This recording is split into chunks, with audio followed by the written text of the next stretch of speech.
Hi, I'm Mutolani Abike. Thank you so very much for joining me again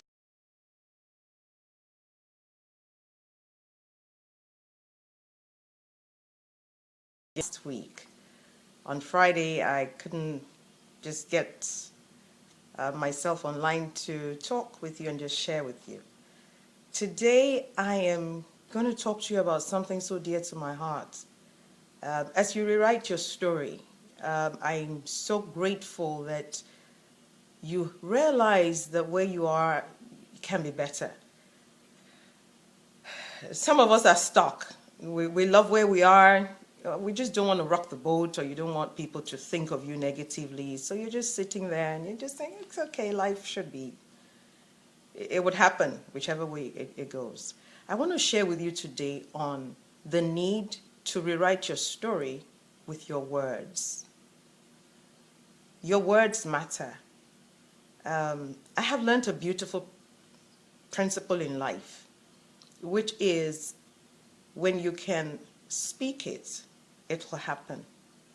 I told you my story if you're watching for the first time, but if you're not, I'm sure you've heard me talk about this over and over again. When I got married at first, my husband and I couldn't have babies, and it was a frustrating thing. And so over and over again, I had concerned relatives that would come and talk to me about, what they thought was necessary for me to do. But one thing I kept saying over and over again, I kept telling them, I'll be the one to tell God it's enough.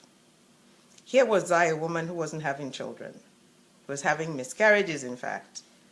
And I would tell people, don't worry about me, I'm going to have more than enough. I'll tell God it's enough when it's time.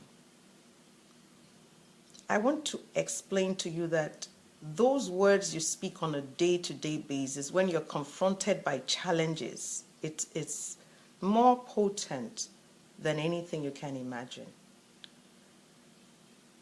Most of us, when we're confronted by matters that are really serious, like you and I have been in different scenarios, we tend to respond by saying what we see. There's nothing wrong in saying what you see, but don't let that be your constant song. It took me a while to start having the children. And then the funny part was, at some point, I thought I was done with children. I had packed up the things in the home. I'd had 3. And I said, no more. But then I found that I was pregnant. And I was kind of, how it is, human beings for who we are. Our memories are very short. I was now freaking out. And then a friend called me and said, Tolani, do you remember that when you couldn't have kids, you were telling everyone that you would tell God it's enough? Have you told him it's enough? And I went back to my room and I knelt down and I said, Lord, I'm sorry. My deal is I was supposed to come back, tell you it's enough. But I didn't. And so I got pregnant again. And I'm glad I didn't, because I have a wonderful, wonderful girl that is just an amazing addition to our family. Whatever you're going through now, I want to encourage you to discipline yourself. Rewrite those stories about your destiny and the future with what you say. We say rewrite as if we're writing, but the writing is actually done with what you say. So when you say those things, they actually come into manifestation. I don't want to preach, but the truth is, as a man thinks in his heart, so is he. So when you think those things that are positive and you say it, you create what you want to see.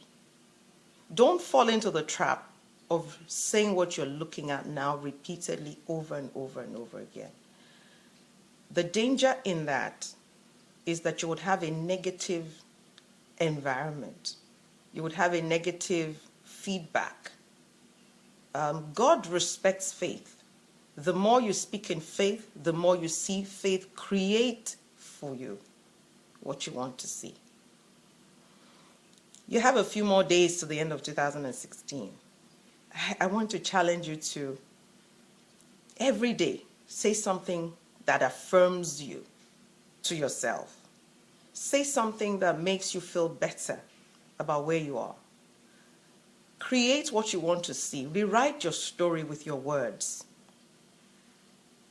I am inundated many times by work, a mother, a minister, a daughter, I'm a daughter-in-law. I mean, there's just so much in my life. But I have to learn to zero into what is important. My mind has to be at peace. And so I say to myself, I can do all things through Christ who strengthens me, even when I'm looking at crisis in front of me. Take time to start disciplining yourself to say things you want to see. And as you do that, you'll see things fall in place. Even when you're in the face of people who are telling you it can't be done, the more you speak those things into existence, the more you see it happen and come into reality. I know that 2017 is going to be exciting. I know that it's going to bring us a lot of things that you on your own would normally not imagine can happen. But the secret to it is watch what you say. Don't put yourself down. Don't tell your body it can't do it. Don't say my health can't carry this, my knees can't carry this, or my migraine or my head or my sinuses is not yours. Tell your body, you're going to cooperate with where I'm going. And I know as you do that, the Lord will carry you in a supernatural way into things and to realms that you didn't know could happen. My friend, I'm leaving you with this scripture, Psalm 66, verse 12. It reads, and I'm just paraphrasing, it says, you have caused men to walk upon our backs. We've gone through water and we've gone through fire, but you have brought us into a wealthy place. You and I know that life has not particularly been easy, but God is promising that he's bringing us into a wealthy place. And that wealthy place we're going to create with the words of our mouth. So between now and December, I mean, we're in December already, between now and January, just start telling yourself, I'm moving into a wealthy place. I'm moving into a moist place. I'm moving into a place of abundance. Talk abundance all the time.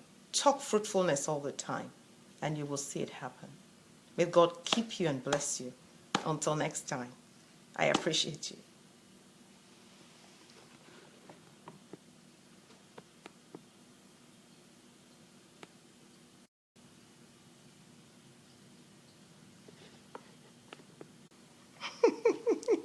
This is so